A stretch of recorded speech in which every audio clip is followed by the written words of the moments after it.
पढ़ लिख कर बेरोजगार युवा घूम रहे हैं बाजारों में, अनपढ़ नेताओं के अनपढ़ बेटे बैठे हैं सरकारों में। जो स्थानीय और नियोजन नीति जो होता है वो राज्य सूची का विषय है। जब राज्य सूची का विषय है तो उसको केंद्र भेजने की क्या आवश्यकता पड़ गई? कैसे कैसे मंजर आने लगे हैं, लोग गाते गाते चिल्लाने लगे हैं, अब तो इस तालाब का पानी बदल दो, यहाँ कमल के फूल भी कुमलाने लगे हैं। यहाँ सारे छात्रों का भविष्य बर्बाद हो रहा है, वो बेरोजगार हो रहे हैं, बुढ़े हो रहे हैं। जो विधिवेता है उन लोग का गलती, वो लोग अपना जो आँख में ना कूट का चश्मा या फिर काठ का चश्मा लगा के शायद नियोजन नीति को पढ़ रहे थे या बना रहे थे। एक नागरिक दो राज्यों के मूल निवासी नहीं हो सकते, ये सुप्रीम कोर्ट का जजमेंट है। कि कोरोना काल में जब भी सरकार आती है कहती है कि हम कोरोना के कारण हम कार्य नहीं कर पाए तो हमें मौका दिया जाए, हम देर भी रहे। तो क्या छात्रों के लिए कोरोना नहीं था?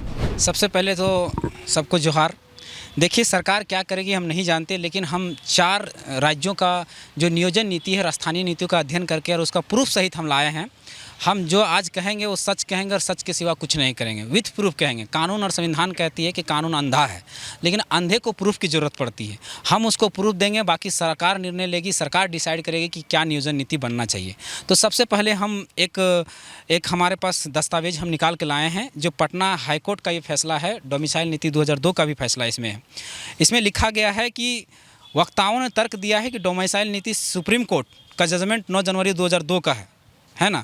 इसमें सुप्रीम कोर्ट के न्यायमूर्ति BN खरे और न्यायमूर्ति BN अग्रवाल के खंडपीठ ने व्यवस्था की कि कोई भी भारतीय नागरिक किसी एक राज्य की मूल निवासी हो सकता है। ध्यान से सुनिएगा कि कोई भी भारतीय नागरिक किसी एक राज्य का मूल निवासी हो सकता है जहां उनके पूर्वज पीढ़ी दर पीढ़ी निवास करते हों। यानी एक नागरिक 2 राज्यों के मूल निवासी नहीं हो सकते हैं। फिर से ध्यान से सुनिएगा, एक नागरिक 2 राज्यों के मूल निवासी नहीं हो सकते। ये सुप्रीम कोर्ट का जजमेंट है, ठीक है। आरक्षण के मामले में पटना हाईकोर्ट ने कहा है वर्ष 2009 में, क्या कहा है कि एक याचिका की सुनवाई करते हुए व्यवस्था की गई कि प्रदेश की नौकरियों में बाहरी लोगों को आरक्षण का लाभ नहीं मिलेगा। कौन कह रहा है? पटना हाईकोर्ट कह रहा है 2009 में कि जो प्रदेश की नौकरियां हैं, जो बिहार राज्य की नौकरियां हैं, उनमें बाहरी राज्यों के लोगों को उसमें आरक्षण का लाभ नहीं मिलेगा।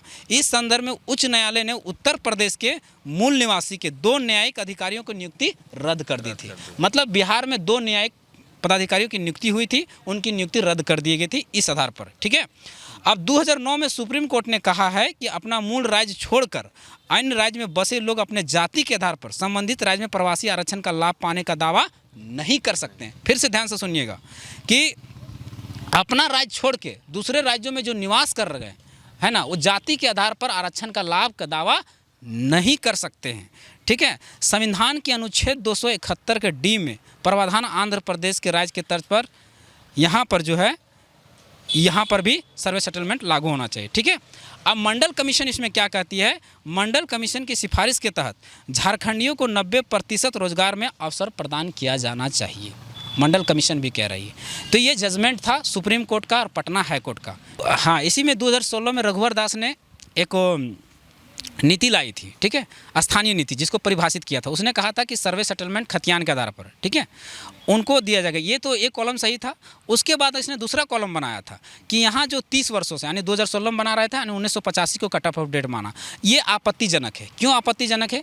किसी का एक डेडलाइन होता है, एक आधार होता है। मान लीजिए घर ही बनाते हैं तो उसका कोई आधार होता है, आधार होता है, बीम होता है, लेकिन इन्होंने कोई आधार नहीं माना। हाँ, इन्होंने 1964 का सर्वे सेटलमेंट को माना होता कि अंतिम 1964 का सर्वे सेटलमेंट, उसके पहले जितने भी लोग आए हैं जिनके पास खतियान है, भूमि, अन्य दस्तावेज हैं, वो यहाँ के झारखंडी हैं। लेकिन इन्होंने भी गलत कर दिया, जैसे तैसे लोगों को घुसाने का काम कर दिया। उन्होंने और भी जोड़ा कि मैट्रिकुलेशन जो यहाँ से किया हुआ है, ये तो सही था कि मैट्रिकुलेशन जो यहाँ से किया वो फॉर्म भर सकते हैं, ठीक है।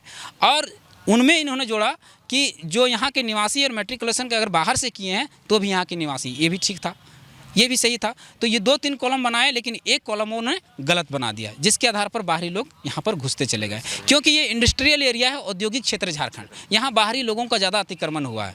छत्तीसगढ़ में कम हुआ है, उत्तराखंड में कम हुआ है। अगर कोई छत्तीसगढ़ और उत्तराखंड का उदाहरण देता है तो ये गलत देता है। क्यों गलत देता है? क्योंकि छत्तीसगढ़ और उत्तराखंड में इतना अतिक्रमण नहीं हुआ जितना झारखंड में हुआ है। यहाँ इंडस्ट्रियलाइजेशन ज़्यादा हुआ है। यहाँ लोग 1985 के दशक में जब CCL, BCCL और ECCL आया, उस समय सबसे ज़्यादा बाहरी अतिक्रमण उसी समय 85 में हुआ था। और 85 में अगर हम यहाँ पर कट ऑफ डेट रख देते हैं तो फिर तो सारा बाहरी लोग घुस ही जाएगा, तो फिर क्या फ़ायदा हुआ? तो वो भी गलत नीति थी। उसके बाद आगे की हम एक नीति दिखाना चाहेंगे। आगे की नीति है, ये झारखंड की नीति है। झारखंड की नियुक्ति में निकलता है कि भारत का नागरिक फॉर्म भर सकता है। सब राज्यों में है कि वहाँ के निवासी फॉर्म भर सकता है, लेकिन यहाँ भारत का नागरिक फॉर्म भर सकता है। इससे पहले एक हमारे गोड्डा के निवासी थे दीपक कुमार, उन्होंने गोड्डा अपना जन्म प्रमाण अपना जाति प्रमाण पत्र बनाया था। उन्होंने जो बनाया कि 2002 को बनाए थे, उनमें 1932 के सर्वे के आधार पर उनकी जाति निर्गत की गई है। मतलब उस समय चलता था 1932 का खतियान, लेकिन अब नहीं चल सकता, तो ये तो गलत है। अब देखिए ये बिहार का नियोजन नीति निकाल के लाए हैं, उसमें साफ साफ शब्दों में लिखा है कि भारत का नागरिक हो और बिहार राज्य का निवासी हो, साफ शब्दों। और केवल झारखंड में जो वैकेंसी निकलता है उसमें केवल कह दिया जाता है कि भारत का नागरिक हो, उसमें साफ शब्दों में कह दिया भारत का नागरिक हो, बिहार राज्य का निवासी हो। फिर उसी का नियुक्ति, फिर उसी का फॉर्म जो भराता है उसमें फॉर्म में भी ऊपर में लिख दिया जाता है only Bihar people can apply. वहाँ का नियोजन नीति में केवल बिहार का निवासी ही अप्लाई कर सकता है। बिहार का ही हम बात कर रहे हैं, बिहार के अखबारों में भी छपता है कि प्रारंभिक शिक्षक नियोजन में अब बिहार का मूल निवासी होना अनिवार्य है, मतलब वहीं का नियोजन में होना चाहिए। ठीक है, तो सारांश ये है कि पहले नियोजन नीति बनाने से पहले स्थानीय नीति सरकार को बनानी परिभाषित करना चाहिए। फिर बिहार का ही जो नियोजन नीति उसमें स्थानीय नीति उसमें परिभाषित किया है कि खतियान के आधार पर, भूमि संबंधी दस्तावेज पर और भूमिहीनों के आश्रित ग्राम सभा के आधार पर, वहाँ भी माना है जो यहाँ भी सरकार में मानी है। तो पहले वहाँ स्थानीयता को परिभाषित किया है, उसके बाद नियोजन को बनाया है।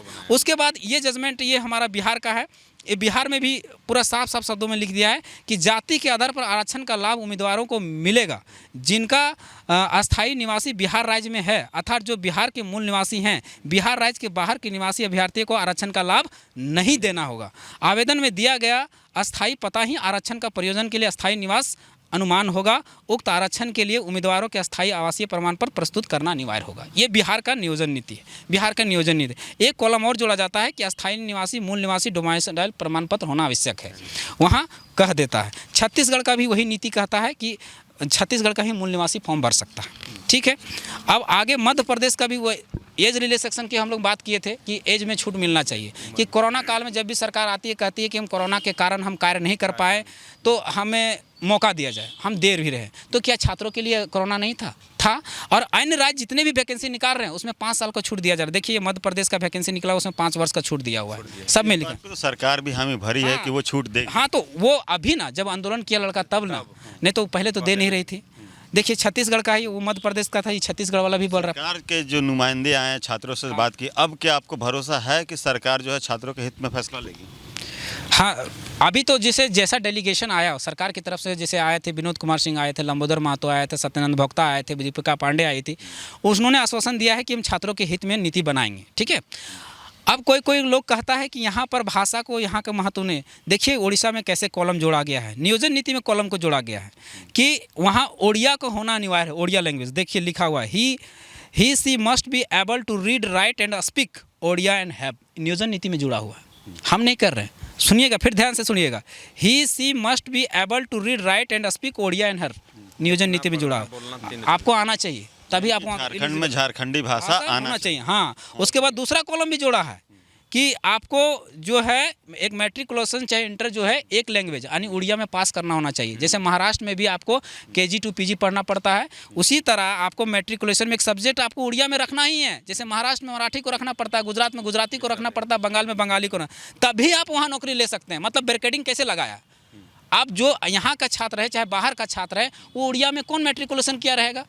भरने को तो आपको दे दिया, वो नियोजन नीति में 95% दे दिया कि 5% हम ओपन छोड़ दिए, लेकिन 5% को भी वो रिजर्व कर लिया। कैसे? ओडिया के तहत। अब आप ना ओडिया जानिएगा ना वहाँ फॉर्म भर पाइएगा, बात खत्म कर दिया। कैसे कैसे वो लोग बैरिकेडिंग लगाया है, हम नहीं लगाए। यानी अगर बात करें हम, हाँ, आपका क्या कहना है? आप सरकार का जो आश्वासन है क्या उसका वेट करेंगे? 3 महीने तक सरकार का जो काम है वो देखेंगे, उसके बाद छात्र अपने आंदोलन का रुख करेंगे?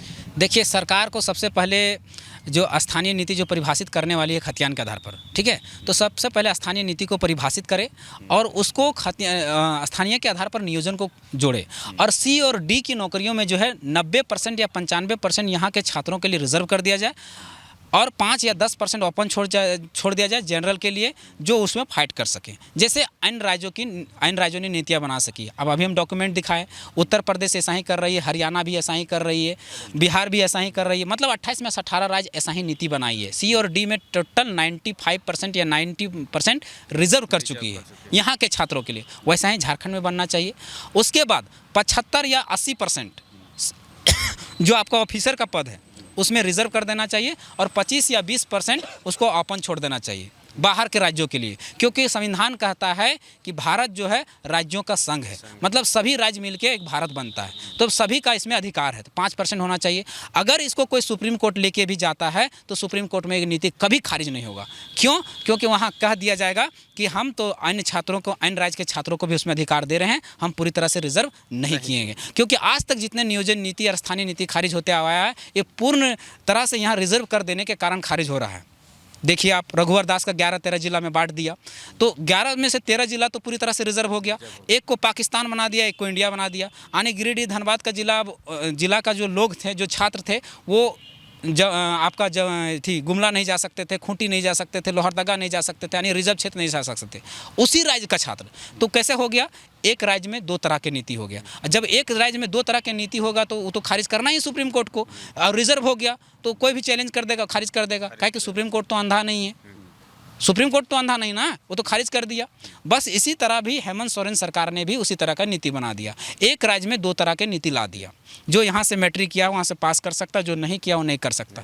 अगर उसको देखिए, इनका जो गलती सरकार की भी नहीं है, गलती यहाँ के जो IAS है, जो उसका चीफ सेक्रेटरी हैं, जो सलाहकार हैं, जो विधिवेता हैं, उन लोग का गलती है। वो लोग अपना जो आँख में ना कूट का चश्मा या फिर काठ का चश्मा लगा के शायद नियोजन नीति को पढ़ रहे थे या बना रहे थे, कि उनको पता ही नहीं कि जब दोहरी नीति कहीं भी रहेगा, दोहरी नीति खारिज होना ही होना है। तो अगर ये लोग चाहते ही नहीं है कि यहाँ नीति बने और यहाँ के लड़कों को रोज़गार मिले, इस लोग चाहते ही नहीं कि यहाँ का लड़का ऊपर जाके ऊपर पोस्ट में बैठे, तो अगर ऊपर पोस्ट में बैठेगा तो इस लोग शोषण कैसे करेंगे, ऐसे को लूटेंगे कैसे? इसलिए ये लोग उलझ जुलूल नीति बनाते हैं और जाके बाद में सुप्रीम कोर्ट और हाई कोर्ट में फंस जाता है। इसी कारण से जिस तरह से हम बोल रहे हैं कि 90% रिजर्व कीजिए या तो 95% रिजर्व कीजिए और कुछ ओपन छोड़ दीजिए, कभी खारिज नहीं होगा। सरकार के आश्वासन पे कितना भरोसा है? सरकार के आश्वासन पर अभी तक तो हमको धोखा ही धोखा मिला है। 3 साल सरकार के हो गए, 3 साल में आज 29 को शपथ लिए थे, 29 दिसंबर को 29 दिसंबर को शपथ लिए थे, तब से हमको धोखा ही धोखा मिला है। इनकी जितनी मैनिफेस्टो में थी सब के सब हवाबाजी निकला। देखिए, सबसे पहले मैनिफेस्टो में 1932 का खतियान था। 1932 का खतियान ये लोग 3 साल में तो लाया नहीं। जब हम लोगों ने आंदोलन करते करते करते 400 सभाएँ कर दिए आंदोलन खतियान के थी में अगेंस्ट लाने के लिए, तब ये लोगों ने 1932 लाया। 1932 को भी ला के जाके 9वीं अनुसूची में अटका दिया। हम एक सवाल पूछना चाहते हैं मुख्यमंत्री जी से, जब 3 सूची होता है, संघ सूची, समवर्ती सूची और राज्य सूची, और जो स्थानीय और नियोजन नीति जो होता है वो राज्य सूची का विषय है। जब राज्य सूची का विषय है तो इसको केंद्र भेजने की क्या आवश्यकता पड़ गई? केंद्र क्यों भेजा? आज में से 28 में से 18 राज्य में जब अपना नियोजन नीति बनाया, स्थानीय नीति बनाया, किसी ने नहीं भेजा केंद्र को। इसने क्यों भेजा? एक तो 7वां अजूबा कर दिया। सबसे पहली बात, 7वां अजूबा करने की जरूरत क्या था? एकदम गलत है। अरे संविधान कहती है कि राज्य सरकार अपने लोगों के हितों की रक्षा करने के लिए, अपने लोगों को ज़्यादा से ज़्यादा रोजगार देने के लिए, ज़्यादा तवज्जो देने के लिए वैसे नीति बना सकती है जिससे वहाँ के राज्यवासियों को ज़्यादा भला हो, ज़्यादा रोजगार मिले, ज़्यादा लाभ मिले। तो जब ये संविधान ही कहती है तो इसको मतलब उस केंद्र की जाने की क्या ज़रूरत पड़ गई? हमको तो आज तक समझ ही नहीं आया। ये कहीं ना कहीं अपने पलड़े से बोल को दूसरे पलड़े में डालने का काम किया है। इसके खिलाफ जनता जा रही थी, इसके अगेंस्ट जनता जा रही थी, तो अपने पक्ष में जनता को करने के लिए, अपना वोट को ध्रुवीकरण करने के लिए, बीजेपी के पक्ष में वोट डालने के लिए, बोल को डालने के लिए इन्होंने इसको केंद्र में भेज दिया। उसको पता है कि केंद्र में तो हमारा मेजोरिटी है नहीं, अब केंद्र वाला शामिल नहीं करेगा तो फिर जाके वो फंस जाएगा और बदनाम होगा बीजेपी। तो कहने का मतलब हम बीजेपी का सपोर्टर नहीं है, लेकिन आप सोच के देखिए, आपका 9वीं अनुसूची में शामिल करने के लिए संविधान में संशोधन करना पड़ेगा। संशोधन करने के लिए सांसदों की सम्मति होना चाहिए, यानी कम से कम 272 सांसद होना चाहिए। हमारे झारखंड में हैं 14 सांसद, 14 में से 6 बाहरी है जो 1932 का विरोध कर रहे हैं, तो वहाँ समर्थन कैसे करेंगे? और जब तक संशोधन नहीं होगा 9वीं अनुसूची में जाएगा कैसे? क्योंकि CNT और SPT एक्ट को पहले डाला गया है, संशोधन हुआ है, डालाया जा सकता है, लेकिन यहाँ पर डालेगा कौन? 66वां संविधान संशोधन जब 1990 में हुआ तो CNT SPT को उसमें शामिल किया गया है, लेकिन इसको शामिल कौन करेगा? मेजोरिटी तो है ही नहीं। अब केंद्र सरकार का मेजोरिटी नहीं है, वो लटका रहेगा, यहाँ छात्र का भविष्य बर्बाद होता रहेगा। तो हम हेमंत सोरेन जी से, मुख्यमंत्री जी से कहेंगे, माननीय मुख्यमंत्री जी से कहेंगे, आदरणीय मुख्यमंत्री जी से कहेंगे कि आप इस नियोजन नीति को सीधे राज्यपाल के पास लाइए। आप विधानसभा से तो पारित कर दिए हैं, राज्यपाल के पास लाइए और सीधे कहिए कि इसमें तुरंत से तुरंत अभी इसी के आधार पर स्थानीय नियोजन ये बनेगा, स्थानीय प्रमाण पत्र बनेगा और जाति प्रमाण पत्र इसी के आधार पर बनेगा और जल्दी से जल्दी नौकरी दिया जाए, नियोजन दिया जाए, ताकि यहाँ के छात्रों का भला हो सके। और नहीं तो इस तरह से कभी नहीं हो सकता। तब तक क्या 3 महीने तक वेट एंड वॉच करेंगे? वेट एंड वॉच, छात्रों को वेट एंड वॉच नहीं करना है, उनको तुरंत से तुरंत दबाव बनाए रखना है। बीच बीच में आंदोलन करके उसको दिखाना पड़ेगा कि हम छात्र सोए नहीं हैं, जगे हुए हैं। ठीक है, तो इसको दिखाना पड़ेगा। कैसे, देखिए कैसे कैसे मंजर आने लगे हैं, लोग गाते गाते चिल्लाने लगे हैं। कैसे कैसे मंजर आने लगे हैं, लोग गाते गाते चिल्लाने लगे हैं। अब तो इस तालाब का पानी बदल दो, यहाँ कमल के फूल भी कुम्हलाने लगे हैं। यहाँ सारे छात्रों का भविष्य बर्बाद हो रहा है, वो बेरोजगार हो रहे हैं, बूढ़े हो रहे हैं।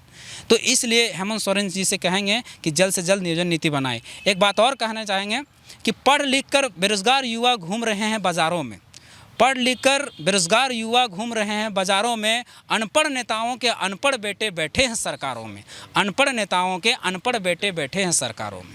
बहुत दुर्भाग्य की बात है। और आगे हम कहेंगे कि जिसके हाथों में छाले हैं पैरों में बिवाई है, जिसके हाथों में छाले हैं पैरों में बिवाई है, उसी के दम से रौनक आपके बंगले में आई है। आज हम लोग कलम घिस घिस के, जो मज़दूर हैं, जो किसान हैं, वो लोग कलम घिस घिस के हम लोग आज थक गए, हाथ घिस गया, लेकिन हम लोग के घर में रौनक नहीं है। ये नेता मंत्री जो चोर हैं, जो सफ़ेद कपड़ा पहन के बैठे हैं, उनके घर में आज रौनक है। आगे कहते हैं कि एक दिन की आमदनी औसत चवन्नी का, एक दिन की आमदनी औसत चवन्नी का, उधर लाखों में गांधी जी के चेलों की कमाई है। ये लोग अपने आप को गांधी जी का चेला कहता है कि हम अहिंसात्मक हैं, हम संविधान बनाते हैं, हम संविधान का निर्माता हैं, हम कानून का निर्माता हैं। लेकिन ये लोग एक्चुअली में गांधीवादी नहीं हैं, ये लोग चोर हैं, डकैत हैं। आज 500 करोड़ का, 600 करोड़ का इनकी प्रॉपर्टी है। और आगे है कि रोटी की कीमत उस औरत से पूछो, रोटी की कीमत उस औरत से पूछो जिसने जिस्म बेचकर ये कीमत चुकाई है।